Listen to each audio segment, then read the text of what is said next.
Eclipse ends with Jacob's heartbreak. Bella commits herself to Edward. She already was. He was always the answer for her, but they're going to get married. And Jacob runs off into the woods. And then Breaking Dawn 1 picks up with the wedding.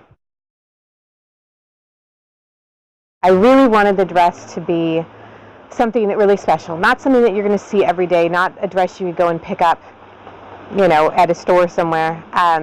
And I love what they did with it. They just came up with a really stunning concept. It's similar to what I envisioned, but then they sort of add in their own elements. It turned out beautiful.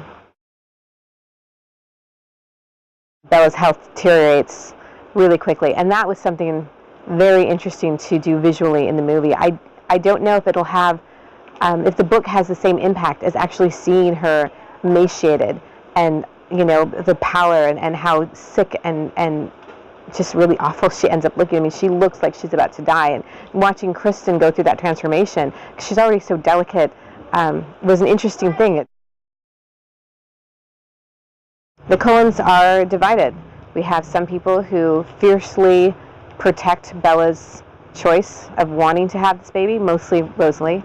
And then we have, on the other side, the people who only care about Bella's life, Edward, and then also Alice, who she can't see what's happening, and she would trade anything not to lose the person who's really become her sister.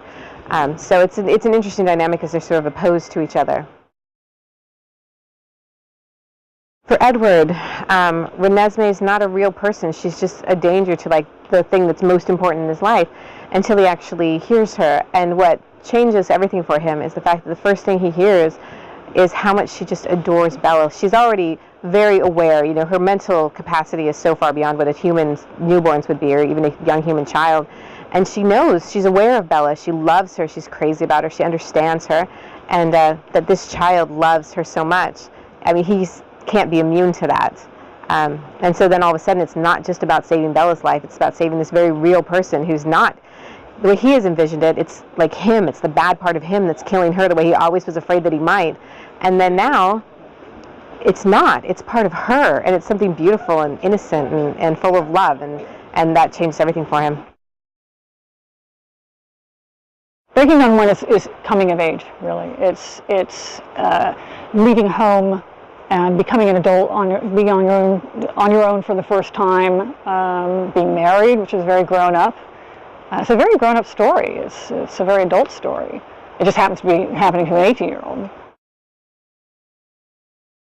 In Breaking Dawn 1 initially, it seems ideal. It seems perfect. It is the perfect romance finally coming to, together. But as with all happy endings, as with all marriages, there are complications, and there is no such thing as happily ever after. Conflict number one in the marriage is Bella wants sex. She wants to have the full human experience, as she says, and Edward is far too concerned for her safety. He wants her to stay alive. Each director's had a completely different approach to those movies, which is interesting because the story is obviously a book ends and then it picks up, the next moment is the next book, so there's a unity to that, and there's obviously a unity in the writing, both of the books and the scripts, but within those constraints, each director has done something very different, and what I was excited by was that the fourth movie especially seemed really different from the others, and then the fifth is very different from the fourth, so it is a chance to put your mark on it. It's like a great Hollywood romantic melodrama combined with a really cool, intense horror movie, both of those ideas kind of clashing with each other, and I think actually turning it into something that's kind of unique. I remember actually going in to talk to all the folks for the first time, and it was like, wow, there are big things to figure out here. Sex for the first time. Talking wolves. Imprinting, that's just in the first film, but yeah, there are big challenges, because it's about taking something that's written as a fantasy and actually bringing a moviegoer along to the degree that they believe in it, and some of these ideas are pretty out there, but that again was what was fun about it, to try to figure out how to create a universe where you would go along for that ride. Kristen and Rob, everyone's coming into themselves, coming into their own, and I thought there was, just this great ease between them, and a sense of confidence that was really enjoyable. He has all these complicated pressures, and he decides to listen to nobody but himself. He, for his own reasons, decides he's going to protect the Cullens. He's going to break from his pack, and he's alone. And it's this rite of passage for him. And I felt the same way about Taylor. He has some of the most emotionally powerful scenes in the movie, and I thought he did them beautifully.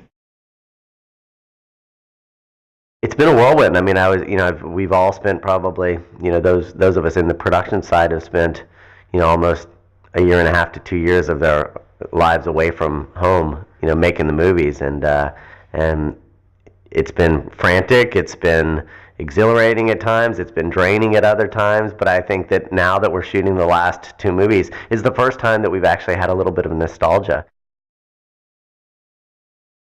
We leave Belle and Edward in the meadow in Eclipse talking about the impending wedding, and we begin Breaking Dawn with the invitations going out.